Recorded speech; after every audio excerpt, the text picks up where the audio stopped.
Bismillah. Assalamualaikum sahabat semua. Bagaimana kabar kalian? Semoga selalu dalam lindungan Allah. Kali ini kita akan membahas mengapa kaum Yahudi dan Nasrani tidak pernah senang dengan kita kaum muslimin.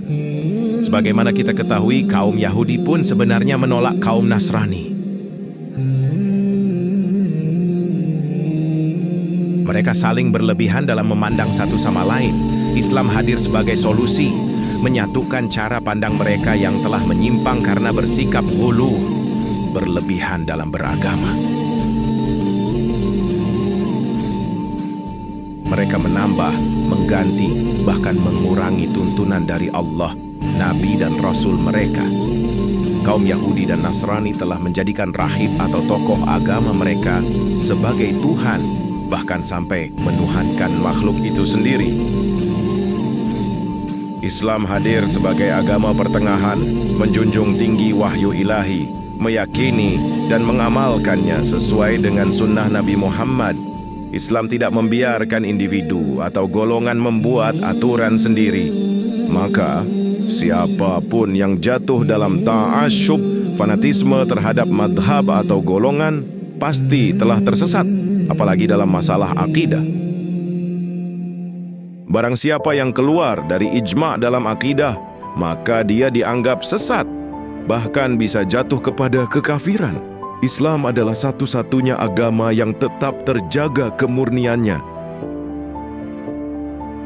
Ini adalah bukti bahwa Allah menurunkan agama ini dan Allah pula yang menjaganya sebagaimana janjinya dalam Al-Quran. Lalu, bagaimana dengan agama lain? Agama samawi yang berasal dari Nabi Ibrahim tidak dijamin kemurniannya oleh Allah. Hal ini terbukti dari kondisi kaum Yahudi dan Nasrani saat ini yang lebih mengikuti hawa nafsu. Mereka bahkan membenci wahyu Allah karena kesombongan dan kebodohan mereka.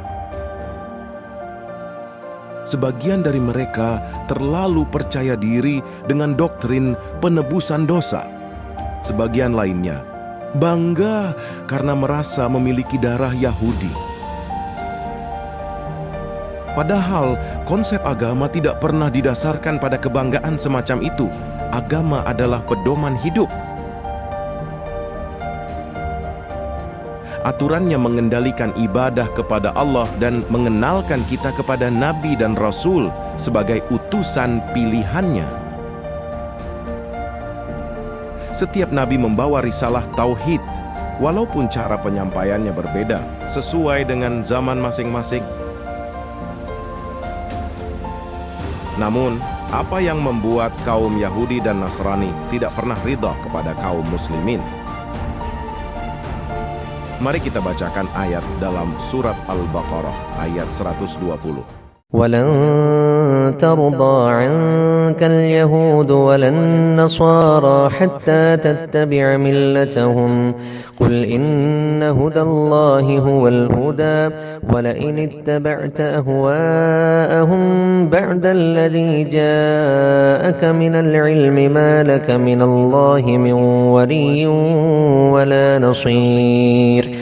Ayat ini mengingatkan kita bahwa orang-orang Yahudi dan Nasrani tidak akan pernah suka kepada kita, kecuali jika kita mengikuti cara mereka. Ada yang menafsirkan bahwa ayat ini hanya ditujukan kepada Nabi Muhammad karena adanya kata ganti ka, kamu dalam ayat tersebut.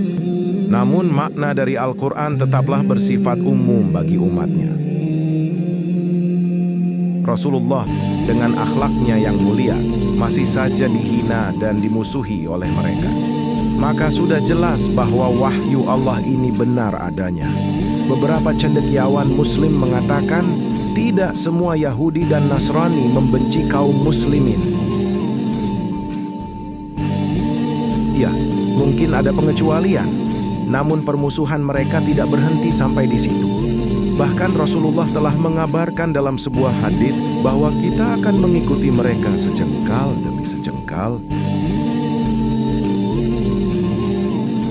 Bahkan jika harus masuk ke lubang biawak sekalipun. Secara realita Yahudi dan Nasrani telah diberikan kitab, Taurat dan Injil. Namun, hanya segelintir dari mereka yang benar-benar lurus dan istiqomah dalam ajarannya. Itu pun terjadi sebelum Nabi Muhammad diutus. Setelah itu, datanglah generasi yang melampaui batas, melakukan kesyirikan, dan kembali kepada taghut. Maka Allah mengutus Nabi Muhammad dengan agama Islam yang sempurna, yang berlaku untuk segala zaman dan kondisi. Allah berharap agar mereka yang tersesat kembali ke jalannya di bawah syariat Islam. Allah masih memberikan mereka umur panjang dan rizki yang melimpah, namun kebanyakan dari mereka tetap sombong dan lalai. Padahal, apa yang mereka sombongkan, kaum Yahudi tidak akan menerima kaum Nasrani, begitu pula sebaliknya. Bahkan mereka saling menghina tokoh yang mereka sembah.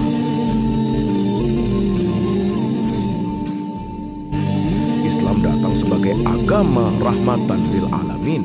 Islam menyelesaikan akar masalah dengan porsi yang tepat, membawa berita kebenaran dari Allah tanpa membeda-bedakan.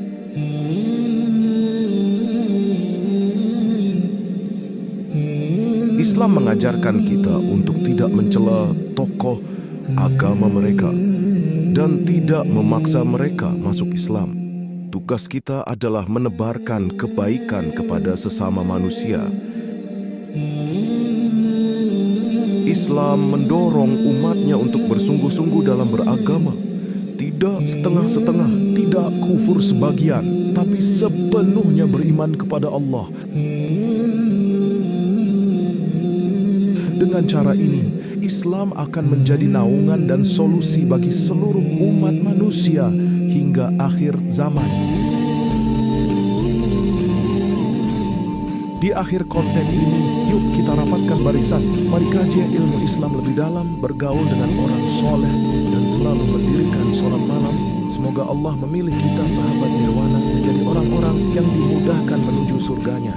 Amin. Amin ya Rabbal Alamin.